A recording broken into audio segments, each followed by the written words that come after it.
विकास की दुकान दिखाई दी धोनी में राम राज्य। नमस्कार, मैं जुनैद अंसारी और उत्तर प्रदेश में जो है सरकार रिपीट हो चुकी है। भारतीय जनता पार्टी फुल बहुमत के साथ आई है।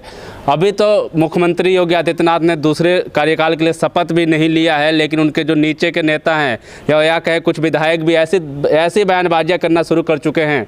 एक कह रहा है कि अगर हमारे इलाके में रहना है तो मीट और मछली की जो भी दुकानें हैं उसे बंद कर। दूसरा कहता है कि अपने आप ही मस्जिद से जो है माइक लाउड स्पीकर जो होता है उसको हटा लीजिए, नहीं तो हम आकर हटा देंगे। तो इस तरह की बयानबाजियाँ जो शुरू हो चुकी हैं, तो क्या कहते हैं। हमारे साथ अन्वेष यादव मौजूद हैं, डॉक्टर अन्वेष यादव, इनसे बात करेंगे। दादा, बयानबाजियाँ फिर शुरू हो गई वैसी? मैं देखिए, भारतीय जनता पार्टी की एक खासियत है, ये लोग हमेशा चर्चा में रहते हैं और चर्चा में रहने के लिए आपको कंट्रोवर्सी करनी पड़ेगी। और कंट्रोवर्सी करने का आज की डेट में हमारे देश में जो सबसे सॉफ्ट टारगेट है वो है मुस्लिम। मुस्लिमों के लिए आप कुछ भी बोल दीजिए, आप चर्चा का विषय बन जाएंगे। और रही बात मीट मच्छी खाने की, तो सबसे ज़्यादा जो मांसाहार है, जो ये सर्वे बताता है, सबसे ज़्यादा मांसाहार ब्राह्मण लोग करते हैं। ये मैं नहीं कह रहा हूँ, ये हमारे देश के सर्वे हैं, जो खाद्य विभाग के सर्वे हैं, वो सर्वे बताते हैं। तो इस तरह की बात करना कि मांस मच्छी छोड़ दीजिए या ये कर दीजिए या वो कर दीजिए। हिंदू रीति रिवाज में जो राजा हुआ करते थे, शेर का शिकार करने जाते थे, हिरन का शिकार करने जाते, तो वो भी तो मांसाहार था। आपने कभी उसका विरोध तो नहीं किया। उस समय क्यों नहीं किया? क्योंकि उस समय आप सत्ता में थे और जो आपके साथ के लोग थे वही लोग मांसाहार कर रहे थे।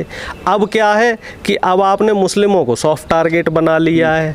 सबसे अच्छा आपके पास जो सबसे आसान काम है कि मुस्लिमों को गाली दीजिए और वोट लीजिए। हुआ है क्या यूपी में इस चुनाव में? नहीं, यूपी में इस बार ये चीज़ नहीं हुई है। यूपी का मेरा जो आकलन है, मैंने आकलन करके अपने 1-2 वीडियो बना के डाले थे। जो मेरा मोटा मोटा आकलन है वो ये है कि भारतीय जनता पार्टी जो है वो भावनाओं से खेली है। जो हमारे प्रदेश के लोग हैं उनकी जनता की भावनाओं से खेली है। और इन चीज़ों को जो एक होती है ना नब्ज पकड़ना, जनता की नब्ज पकड़ना, उसमें विपक्ष नाकाम रहा।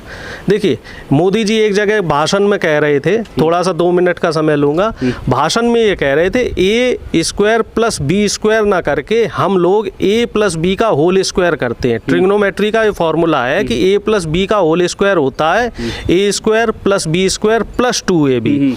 तो ये एक एक्स्ट्रा 2AB फैक्टर है बीजेपी के पास, और वो एक्स्ट्रा 2AB फैक्टर है जनता की भावनाओं के साथ खेलना। ये लोग जनता की भावनाएं समझते हैं कि उत्तर प्रदेश में लोकल मुद्दे क्या हैं। जैसे पूर्वी उत्तर प्रदेश या उत्तर प्रदेश में इस समय बेरोजगारी सबसे बड़ा मुद्दा है, और बेरोजगारी किसने लाई? भारतीय जनता पार्टी ने। अब जनता को क्या चाहिए? ये भी तो मुस्लिम। अब जनता को क्या चाहिए? अब जनता को चाहिए राशन, क्योंकि कोरोना में लाखों करोड़ों परिवार बेरोजगार हो गए। फ्री राशन बांट दिया। राशन के साथ क्या बांट दिया? नमक। और अब बीजेपी के लोग ही जनता के बीच में जाके ये कह रहे, भाई तूने योगी जी का नमक खाया है, नमक हरामी करेगा। तो जनता भी पसोपेश में पड़ गई कि हमारे देश में तो हमेशा हलाली की जाती है नमक के साथ, तो साहब अब योगी जी का नमक खा लिया तो नमक हलाली तो करनी पड़ेगी। और दूसरी चीज़, छोटे किसानों को 500 रुपये जो हर महीने अकाउंट में आते हैं, तो वो फैक्टर काम किया।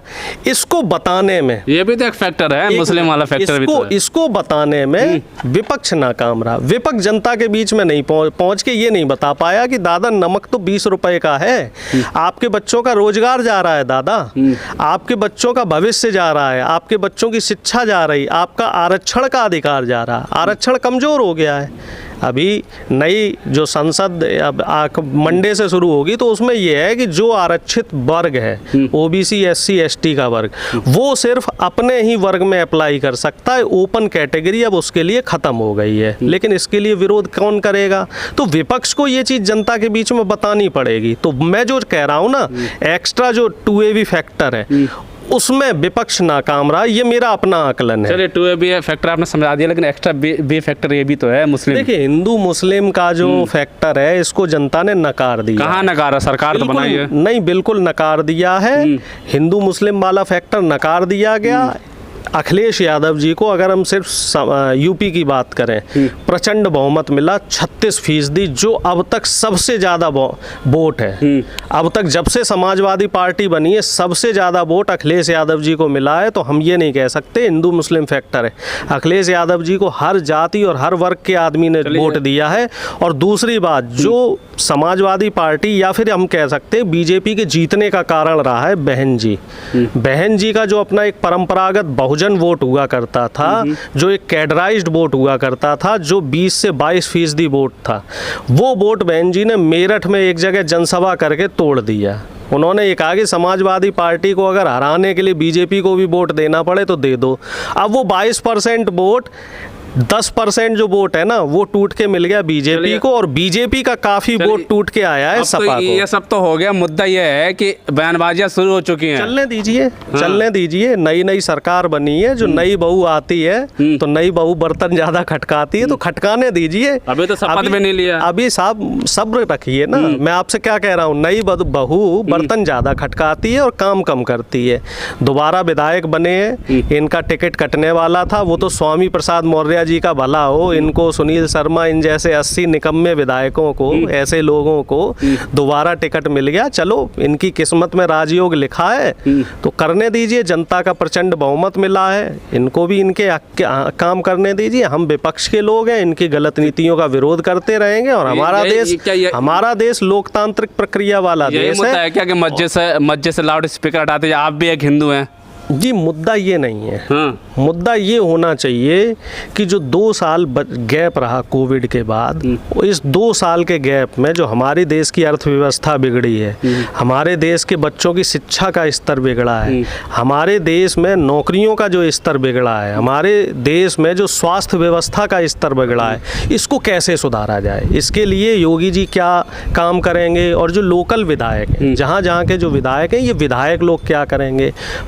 पिछले 5 साल तो इन्होंने रोड नहीं बनाई। कोरोना की आड़ में इन्होंने कह दिया साहब हमें विधायक निधि नहीं मिली, तो इस वजह से हम यहाँ का जो भी लोकल काम था, जगह जगह गड्ढे हैं, वो काम नहीं कर पाए।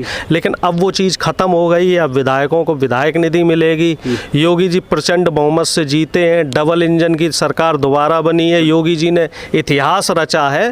तो उम्मीद करते हैं कि जो भारतीय जनता पार्टी है बेहतर काम करेगी। इतिहास रचने के बाद तो बयानबाजी तो आपके सामने है, मीट मछली बंद करो, अगर शहर में रहना है तो देखिए, वो दुकान बंद करते हैं, किसी का रोजगार खत्म करो, शहर में रहना है तो। उनको कहने दीजिए, क्योंकि फिर से मैं वही बात रिपीट करूंगा ना, नई बहू है, उनको कहने दीजिए, इनकी बातों को ज्यादा तवज्जो मत दीजिए। ये लोग चाहते हैं कि कंट्रोवर्सी क्रिएट की जाए, पे धमकी दी जा रही है। कहने दीजिए, ये जितने ज्यादा मुखर होके बोलेंगे हिंदू मुस्लिम भाईचारा और हिंदू मुस्लिम एकता उतनी ज्यादा बढ़ेगी। किसान आंदोलन इसका एग्जाम्पल है। इन्होंने किसान आंदोलन में भी हिंदू मुस्लिम करने की बहुत कोशिश करी, लेकिन नहीं हुआ। इस बार उत्तर प्रदेश चुनाव में भी इन्होंने हिंदू मुस्लिम करने की कोशिश की, हुआ नहीं हुआ ना। वो तो विपक्ष थोड़ी सी चोट खा गया। बहन जी ने धोखा दे दिया। तो लगता है कि माइक हटना चाहिए।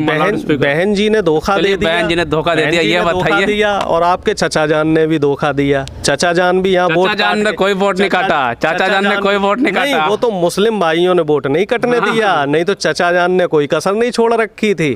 और जहाँ तक रही बात लाउड स्पीकर की या फिर हमारे मंदिरों की या फिर हमारे गिरजाघरों की या फिर हमारे जो और भी तमाम धार्मिक स्थल हैं, तो धर्म तो आस्था का विषय है साहब। हम तो यार हर धर्म को मानने वाले लोग हैं, तो हमारा मानना ये है कि साहब धर्म को राजनीति से अलग रख दो। लेकिन राजनीति में धर्म तो कहीं ना घुस रहे, 2 दिन भी नहीं हुए अभी तो धर्म में राजनीति आती है तो जीत मिलती है। नहीं, जीत नहीं मिलती। देश का जो ताना बाना है, सामाजिक ताना बाना है, आपसी समरसता है, ये बिगड़ती है। तो हमें इसको बिगाड़ने से बचाना है। और फिर ऐसे कई विधायक आए, चाहे कई मुख्यमंत्री आ जाए, चाहे कई प्रधानमंत्री आ जाए, लेकिन ये देश का जो हमारा ताना बाना है ना, सामाजिक ताना बाना, इसको नहीं बिगाड़ कार्रवाई तो नहीं करती ना कोई जो बड़े नेता हैं भारतीय जनता पार्टी के, चाहे मुख्यमंत्री, प्रधानमंत्री, गृह मंत्री। प्रधानमंत्री जी उनकी निंदा कर देंगे, जैसे साध्वी प्रज्ञा की निंदा कर दी थी। क्योंकि करवाने वाले भी यही हैं। कहावत है ना, पत्थर भी मारे अपनों ने और जहर पिलाया अपनों ने। भाई जहर पिलाने वाले भी इन्हीं के लोग हैं, पत्थर मारने वाले भी इन्हीं के लोग हैं, और बाद में आके सांत्वना देने वाले भी इन्हीं के लोग हैं। अब प्रधानमंत्री जी आज तक साध्वी प्रज्ञा पे कोई कार्रवाई कर पाए? नहीं कर पाए साहब। क्यों नहीं कर पाए? क्योंकि कहीं ना कहीं से उन्हें शरण है। प्रधानमंत्री जी ट्विटर पे किन किन लोगों को फॉलो करते हैं बताने की ज़रूरत नहीं है। तो ये साहब इन्हीं का फैलाया हुआ एजेंडा है। कोई कार्रवाई नहीं होगी। ये सामाजिक ताना बाना बिगाड़ने की कोशिश की जा रही है, लेकिन जनता नहीं बिगड़ने। मुख्यमंत्री तो कहते हैं ना कि हम मुसलमान चाहते हैं और हमारे दिल में मुस्लिम है, मुसलमानों के दिल में मैं हूँ। इस तरीके से बच के रहना, बाबा जी का बुलडोजर तैयार है। उत्तर प्रदेश में आप ये खबर दिखा रहे हो तो आप बच के रहना। भाई हमने तो कमर कस ली है, हम तो अपने ऊपर बुलडोजर चढ़वाने को तैयार है। भाई बाबा जी ने तो बोल भी दिया था कि भाई मेरी सरकार आने तो फिर से बुलडोजर चलेगा। तो अब तो नाम भी पड़ेगा ना बुलडोजर बाबा। हाँ बिल्कुल, बाबा का बुलडोजर है और वो चलेगा। जो सच्चाई दिखाएगा उस पर बुलडोजर चलेगा।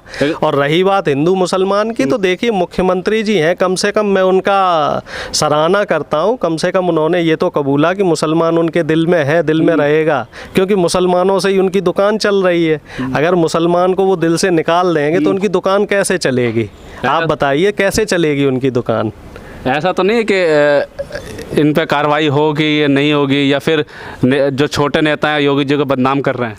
देखिए ऐसा है, कार्रवाई किसी पे नहीं होगी। अभी तक किसी पे कार्रवाई नहीं हुई। कपिल शर्मा पे कार्रवाई हो गई, जो दिल्ली में कपिल मिश्रा, हाँ कपिल मिश्रा सॉरी, जो दिल्ली में सरेआम गालियां दे रहा था कि देश के गद्दारों को और अशोभनीय शब्दों का इस्तेमाल कर रहा था। अनुराग ठाकुर पे कार्रवाई हो गई, वो तो कैबिनेट मिनिस्टर भी है।